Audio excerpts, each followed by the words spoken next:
المغرب تلعب هولندا؟ ممكن جدا. ده يبقى ايه ده؟ ده الماتش ده يتفرج عليه فين؟ يعني بجد ماتش هولندا والمغرب ده لو لعبوا بعض.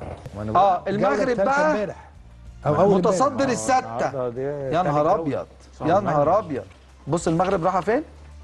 المغرب راحه على هولندا. عادي. يا نهار ابيض. عادي والله. لا لا لا والله لا لا والله عادي. لا ماتش جامد. لا لا لا لا ماتش جامد طبعا. ماتش جامد يا جماعه. بس عادي. لا لا طيب وصيف الخمسة مع وصيف التاسعة. لا كفايه كده. عامله الماتشات الجامده دي تيجي تلعب بقى تيجي تلعب هولندا قرعه. يعني شوف الماتشات الجامده دي ومتصدق، وكان يعني هي 7 نقط والبرازيل 7 نقط صح، الاثنين 7 نقط وتلعب هولندا. لا وعاملين ماتشات حلوه صراحه. نعم. صراحه يعني عاملين ماتشات حلوه المغرب بصراحه. عشان كده بقول دور الاثنين يعني مصر والمغرب لا خوف. اقصاء المهزوم دي ظلمه انفير طبعا. والله. امبارح كلنا شفنا مباراه المغرب مع هايتي طبعا، وشفنا المغرب عايزه تكسب هتكسب. احنا الريتم معانا، احنا مغلوبين عادي جدا، مفيش مشكله، احنا مغلوبين بس هنكسب. اهم ما يميز المنتخب المغربي يا مهيب بما انك كنت بتتكلم عنه، ان انت وانت قاعد بتتفرج على ماتش المغرب مغلوبين 1-0 كلنا قاعدين. انا شخصيا كنت قاعد امبارح وانا بتفرج متاكد ان المغرب هيجيب الجون الاول ويتعادل ويكسب. نفس الكلام لما دخل فيه الجون الثاني 2-1 احنا كلنا قاعدين المغرب هيكسب 3 ولا 4. هي دي اللي كان صالح بيتكلم عنها، انه ليك شخصيه. منتخب المغرب وهو واقف على الملعب ليه شخصيه، ليه قوه. احنا ما اكتسبناش الشخصيه دي غير الفتره دي. صح. لو بص في المعنويات عمل ايه المدرب المغرب، عمل ايه؟ بيسالوه امبارح يا مهيب انت يعني المدرب اللي قبلك وصل، وليد الركراكي وصل للدور قبل النهائي، انت هتعمل ايه؟ قال لهم لا انا ما بفكرش في الدور قبل النهائي، انا عايز العب نهائي كاس عالم او عايز اخد كاس عالم. يستحق على فكره، او على فكره ما انا بقول لك شكله كده يستحق. انا قصدي اقول لك ايه، انه فاهم لانه ده خد كاس عالم اللي هو كان بيتكلم عليه حماده، ان هو واخد كاس عالم شباب، واخد كاس عالم الشباب. قصدي اسلام ده فريق متكامل في كل الخطوط.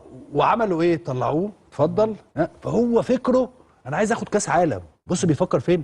انا متاكد مليون في الميه ان كابتن حسام حسن لما بيقف مع محمد صلاح، الحاجات اللي بتجيلنا دي اللي مهيب بيجيبها لنا، الحاجات دي هتلاقيه شويه كده واقف مع محمد صلاح مع مرموش بتاعه، هو بيقول لهم ايه؟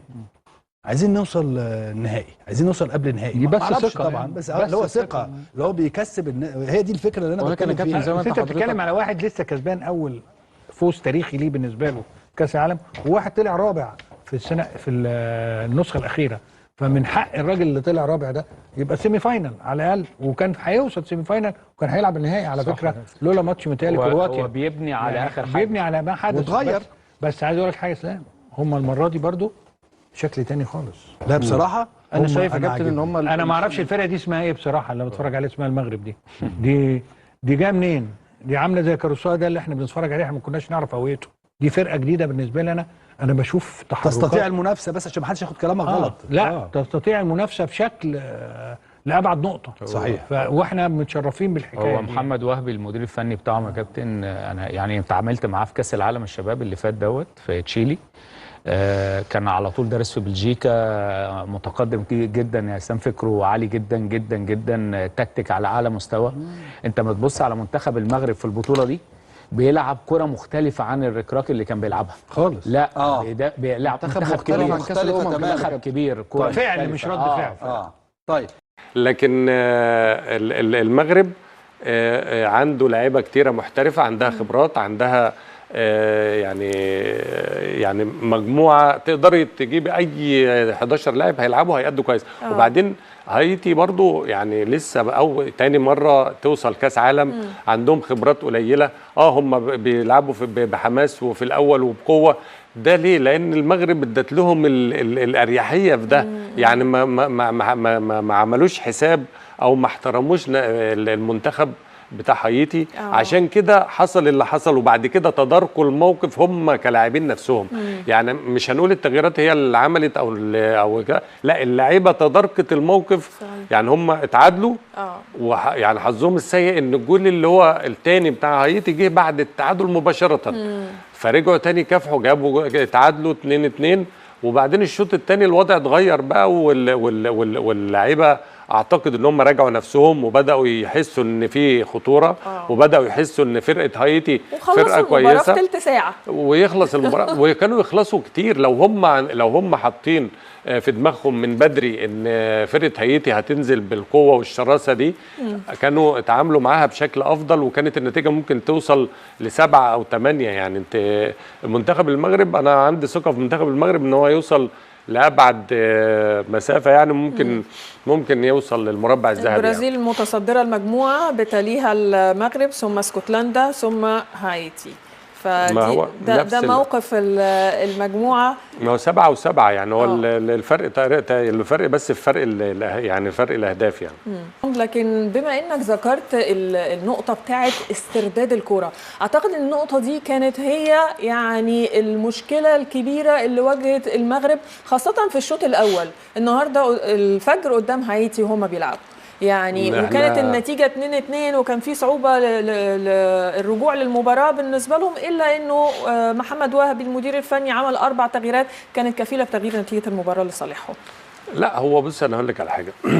هو اللي انا اعتقد ان المغرب لعيبه المغرب نفسها كان احساسهم ان هم هيكسبوا في اي وقت قبل المباراه. وده وضع طبيعي، يعني وضع طبيعي ان هم هيكسبوا في اي وقت، فما اعتقدش او اعتقد ان هو كان مريح بعض اللعيبه برضه. هو اعتقد ان هم اللعيبه كان عندها احساس ان هم هيكسبوا في اي وقت، فالدنيا ما حضروش نفسهم ذهنيا احسن حاجه لبدايه المباراه.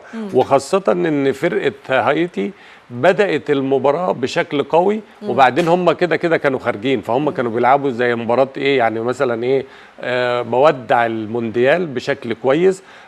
عندهم اللاعب رقم 16 اللي جاب الجول الاول، لاعب جامد جدا سريع وعنده مهارات. انا عجبني جول ايزادور قوي النهارده، يعني من الاهداف الحلوه قوي في المونديال كمان. لكن النهارده هم في المغرب اراحوا مزراوي واراح ايوب بوعدي، واعتقد ان دول فرقوا كتير جدا مع المنتخب. لا انا بتتكلم على منتخب المغرب يعني معلش يعني ما هم ما لعبوش والفرقه فازت 4. هي الفكره نفسيه مش اكتر يعني. حتى لو هم بعد ما نزل التغييرات اللي كان من ضمنها لا ما هم الشوط الاول رجعوا في المباراه 2-2. يعني هم رجعوا الشوط الاول في المباراه 2، هم نفس اللعيبه اللي كانت موجوده. بس ده برضه هيطرح سؤال، هل البدلاء على نفس جوده اعتقد ان المغرب عندها 26 لعيب كلهم محترفين في اوروبا يعني في الدوريات الخمسه الكبرى. هو في التغييرات بتاعته نزل لاعب كان معاه في مونديال 20 سنه اللي هو اخذ بيه البطوله، جاسيم. احنا عندنا المغرب عندي محترفين سواء ناشئين سواء فريق اول. اعتقد ان انا عندي كوكبه من النجوم محترفين في الدوريات الكبرى. جاب الهدف الرابع يعني. طفل صغير وبشنب حلو كده.